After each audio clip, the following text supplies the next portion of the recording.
Alors nous invitons tout de suite Dr Khalil Zwiten pour nous parler de l'hystérosonographie versus écho 3D en AMP.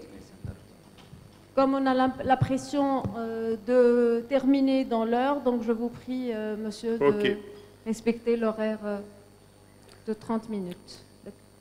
Je vais respecter l'horaire. Merci beaucoup. Bonjour tout le monde. Donc, merci à tout le bureau de la STGO de m'avoir invité pour parler donc, de l'hystérosono et du 3D dans la PMA. Alors, l'hystérosono. Donc, quand est-ce qu'on réalise l'hystérosono? On la réalise en première partie de cycle. Il faut une asepsie rigoureuse. Personnellement, je n'utilise pas d'antibiothérapie. Ça a un très faible coût, l'hystérosono. C'est pour ça que vous verrez que c'est très intéressant pour vous pour développer l'hystérosono. Donc, avec très peu de moyens, je vous montrerai ce que j'utilise comme sonde pour faire les hystérosonos. Peu d'inconfort pour la patiente et des complications exceptionnelles. Et ça permet aussi d'éviter des hystéroscopies diagnostiques pour rien. Alors, il y a plusieurs types de cathéters. Personnellement, j'utilise un cathéter, donc c'est une sonde bronchique nourrisson. C'est ce qu'il y a de moins cher. Vous avez d'autres types de cathéters, donc avec ballonnet. L'inconvénient, c'est que ça coûte beaucoup plus cher et ça ne porte pas spécialement d'apport supplémentaire. Et il faut faire l'hystérosono, vous voyez, toujours avec la vessie vide. Ce sera beaucoup plus facile pour la réalisation de l'examen. Vous avez d'autres cathéters avec des obturateurs coniques comme ça, comme celui qu'on utilise avec l'Exemgel. Ma flèche ne marche pas. Mais qui est coûteux aussi. Ah non, il faut prendre ça. Ah d'accord, ok. Celle-là. Attends. Bon, c'est pas grave. Alors, je continue. Donc, quel est l'intérêt donc de l'hystérosonographie? Voilà ce que ça va vous apporter. Ça va vous apporter donc la forme de la cavité, la plasticité de la cavité utérine. Vous comprenez bien que s'il y a de l'adénomiose ou un utérus polyfibromateux, ce sera beaucoup plus facile de distendre la cavité, de rechercher des malformations utérines et surtout les cloisons utérines, de rechercher des malformations intracavitaires, polypes ou fibromes, et de rechercher des synéchies. Je vous montrerai quelques exemples et ça introduira le sujet qui viendra après, et éventuellement de montrer des ismocèles. Voilà le matériel que j'utilise. Vous voyez, c'est un truc très économique. Des sondes d'aspiration bronchique nourrisson, ça ne coûte pas cher du tout, ça coûte moins d'1 euro en France. Des spéculums collins jetables, pareil, c'est environ 1 euro. Des hystéromètres et une pince Pozzi, un peu de bétadine et une seringue de gavage en bouconique et du sérum physiologique. Et quand vous utilisez donc les sondes d'aspiration bronchique, il faut choisir les sondes d'aspiration bronchique qui n'ont qu'un seul œil. Ça marche beaucoup mieux que les sondes d'aspiration bronchique qui ont un œil donc au bout et des perforations latérales. Là, vous avez plus de risque de fuite quand vous injectez le produit parce que vous n'avez pas de ballonnet ou de cône d'obturation. Voilà ce que ça donne. Donc, quand vous injectez, au début, vous ne voyez rien du tout, à pression douce, et tout de suite, donc, vous avez par exemple là un fibrome intracavitaire. C'est très facile de réalisation. C'est plus facile de le faire à deux. Ça peut se faire aussi tout seul en scotchant la seringue à gros embouts sur la cuisse de la patiente et de geler avec les pieds de l'échographe ou de lancer le 3D et d'avoir les deux mains libres. Alors, la forme de la cavité. Ici, un utérus donc normal U0. Donc, vous voyez, dès que vous remplissez la cavité, vous avez une cavité triangulaire avec une zone de jonction bien visible et il n'y a rien à l'intérieur de la cavité. Maintenant, c'est comme je disais tout à l'heure, dans les utérus cloisonnés, quand vous faites l'hystérosono, vous allez pouvoir mesurer la profondeur de la cloison. Donc c'est l'information qui va être utile pour le chirurgien pour réséquer donc la cloison. Et quand vous lui rendez un cliché comme ça, il voit très très bien la profondeur de la cloison et vous allez lui donner aussi la marge de sécurité pour ne pas perforer l'utérus. Autre cas là, de malformation d'utérus cloisonné total, vous voyez l'intérêt donc du 3D, c'est de pouvoir faire des coupes frontales que vous ne pouvez pas avoir avec une sonde non volumique. Ici, un utérus cloisonné total avec l'hystérosono. Ici, un autre mode d'utilisation du 3D, c'est des coupes TUI. Donc, vous placez plusieurs lignes et c'est vous qui choisissez l'épaisseur de coupe. Et la machine, elle vous sort toutes les coupes frontales qui correspondent à chaque ligne que vous avez posée sur la coupe sagittale. Un autre exemple donc, de malformation utérine, un utérus avec un hémi-utérus classe 4A, où vous avez une cavité qui se remplit bien et l'autre qui est borne, qui ne communique pas du tout avec l'hémi-utérus. J'ai parlé tout à l'heure de l'adénomiose et de l'hyperspasticité utérine. Même avec des sondes à ballonner, vous aurez du mal à remplir la cavité parce que l'utérus est très spastique. Et là, vous avez plusieurs exemples d'adénomiose. Ce qui est intéressant dans l'adénomiose, c'est de bien voir qu'il y a un mur. Vous voyez, l'utérus est asymétrique. Vous avez le mur postérieur est très épais.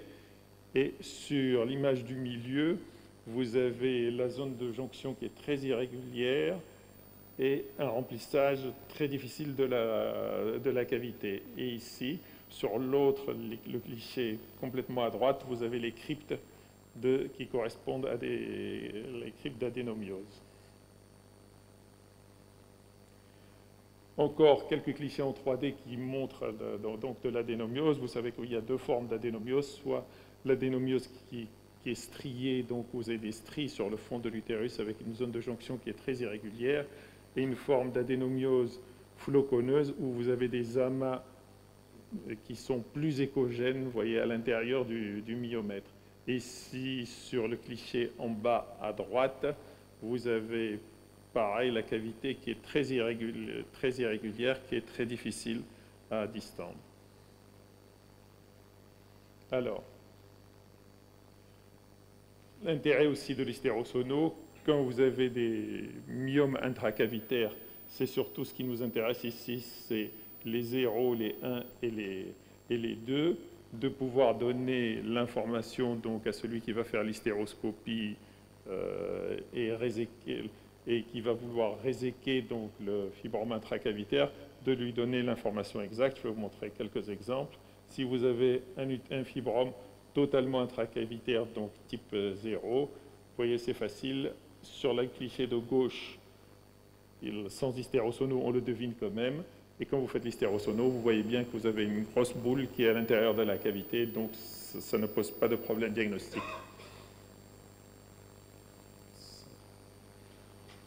Pour un fibrome de type 1 qui a une composante intracavitaire majoritaire, pareil aussi, c'est relativement facile. On voit très très bien que la formation intracavitaire est beaucoup plus dans la cavité que dans le myomètre. Un autre type 1, vous voyez ici sur le cliché de gauche en triplant, vous avez la coupe frontale mais qui est à l'horizontale ici. Et on devine très bien que la formation intracavitaire sera bien visible en hystérosono, et dès que vous remplissez sur une coupe sagittale, vous voyez bien la boule qui est à l'intérieur de la cavité et le mur de cette cavité qui est très, très large. Maintenant, pour des fibromes de type 2 qui ont une composante donc, majoritaire à l'intérieur du myomètre, là c'est intéressant pour le chirurgien parce que vous allez lui donner la marge de sécurité et il va pouvoir savoir s'il va pouvoir réséquer ou pas ce type de formation intracavitaire. Un autre type, donc pour les myomes qui sont de part et d'autre, donc du myomètre, les types 2-5, quand vous regardez l'écho en coupe sagittale en haut à gauche, vous voyez le gros fibrome, mais on a du mal à le situer par rapport à la cavité. Dès que vous remplissez la cavité, vous voyez très très bien qu'il n'a rien à voir avec la cavité. Un autre exemple en bas sur une coupe frontale ici, et vous voyez bien une grosse boule fundique qui déforme un petit peu le fond utérin, mais qui n'est pas intracavitaire. Alors, les autres formations intracavitaires, les polypes. Sur l'image de gauche, vous voyez en triplant, avant de faire l'hystérosono, on a du mal à deviner s'il y a une formation intracavitaire. Dès que vous faites l'hystérosono, en mode TUI, en haut à droite, on ressort bien le polype, et l'agrandissement sur l'image du bas, vous voyez bien le gros polype intracavitaire avec sa base d'implantation qui va poser aucun souci pour celui qui va faire l'hystéroscopie pour réséquer ce polype. Un autre type de polype, vous voyez, comme tout à l'heure, sur la gauche, l'image en triplant, on devine un petit peu quelque chose d'hyperéchogène à l'intérieur de la cavité sans trop pouvoir le situer. Et là, vous avez un polype pédiculé avec, vous allez pouvoir mesurer pour celui qui va faire l'hystéroscopie la base du polype, sa hauteur, et il sait que lui, quand il va réséquer, qu'il va trouver qu'un seul polype, et si jamais ça commence à saigner, qu'il est obligé de se retirer, il sait que vous lui avez dit qu'il n'y en avait qu'un, et s'il enlève celui-là, si vous êtes fiable, il sait qu'il aura enlevé la totalité. Un autre type, toujours l'image en triplant, on ne voit pas grand-chose, et dès que vous injectez sur la coupe frontale, vous voyez bien ce truc qui pendouille à l'intérieur de la cavité, et pareil, ça ne donnera pas de difficulté opératoire à celui qui va faire l'hystéroscopie. Et quand vous regardez sur l'image de gauche sans l'hystéroscopie, il n'y a aucune chance de pouvoir dire qu'à l'intérieur de la cavité, il y avait vraiment un polype intracavitaire. Un autre cas ici, où quand on fait l'hystéroscopie, il ne faut pas oublier le temps d'exploration cervicale. Au fur et à mesure qu'on retire le cathéter, il faut injecter. Et là, par exemple, il y a un polype qui est situé au niveau du col et qui est très vascularisé et qui saigne très, très facilement. Il n'y a qu'en retirant la sonde et en injectant au dernier moment que vous pouvez décoller donc les parois et montrer donc ce polype en mettant un coup de Doppler et montrer qu'il est hypervascularisé. Alors, les faux positifs de l'hystérosono, il faut se méfier de ce genre d'image. Sur la gauche, si vous utilisez des cathéters qui sont rigides, vous risquez de décoller l'endomètre et de donner ce type d'image qui n'ont rien à voir avec une formation intracavitaire. Sur l'image de droite, il faut se méfier aussi des caillots et des membranes. Il y a une astuce, c'est quand vous injectez, quand vous tapotez un tout petit peu sur le ventre de la patiente, le caillot, vous le voyez se décoller et bouger, alors que si c'était un polype, vous n'arrivez pas à le faire bouger aussi facilement. Pour les synéchies, c'est plus difficile à montrer les synéchies parce que c'est pas toujours facile de remplir la cavité, mais là vous avez deux exemples de synéchie. Sur l'image de gauche, là en noir et blanc, on voit bien l'accollement des deux parties là avec une image en sablier, vous voyez, à l'intérieur, et là sur l'image de droite en triplant, on voit très très bien la synéchie. Autre chose aussi que vous pouvez évaluer avec l'hystérosono, c'est s'il y a une ismocèle, de montrer la profondeur et la largeur de l'ismocèle si éventuellement il fallait faire une cure d'ismocèle avant la PMA. Et autre type de possibilité aussi, c'est les produits de contraste qu'on utilise à l'échographie. Donc l'exemgel, donc là, vous avez donc une seringue qui est remplie de sérum fi, l'autre qui est remplie donc de produits l'exemgel. Et l'astuce, c'est de remplir à peu près 1 cc d'air dans la seringue où il y a le sérum fi. Il y a un embout sur la gauche pour relier les deux seringues. Et pendant à peu près 1 minute, vous faites balader le liquide d'une seringue à l'autre. Et ça vous fait une émulsion des bulles.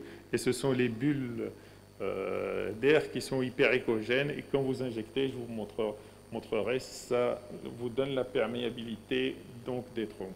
L'inconvénient de l'exemgel, c'est que le cathéter est cher. Le produit est cher, ça vaut à peu près entre 50 et 60 euros. Et la courbe d'apprentissage est assez longue, il faut en faire au moins une vingtaine et d'être sûr que vous allez, si vous n'avez pas réussi à opacifier les trompes, qu'elles sont réellement obstruées. C'est ça la difficulté de l'exemgel. Je vais vous montrer un exemple. Voilà ce que l'on voit à l'exemgel. Donc, l'air à l'échographie, vous savez que c'est hyper échogène. Donc, quand vous injectez, vous voyez donc cette partie hyper échogène blanche qui opacifie la trompe. Et quand vous faites votre examen d'hystérosono, donc en première partie du cycle, vous pouvez à la fois faire donc l'hystérosono classique. Éventuellement, si vous avez à avoir l'accès à l'exemgel, faire la perméabilité des trompes. Et pour ne pas faire revenir 36 000 fois la patiente et que la PMA lui coûte aussi trop cher, vous pouvez aussi faire un comptage folliculaire. Là, vous avez un exemple donc, de comptage folliculaire en mode 3D où vous avez le comptage automatique. Voilà. Merci pour votre attention.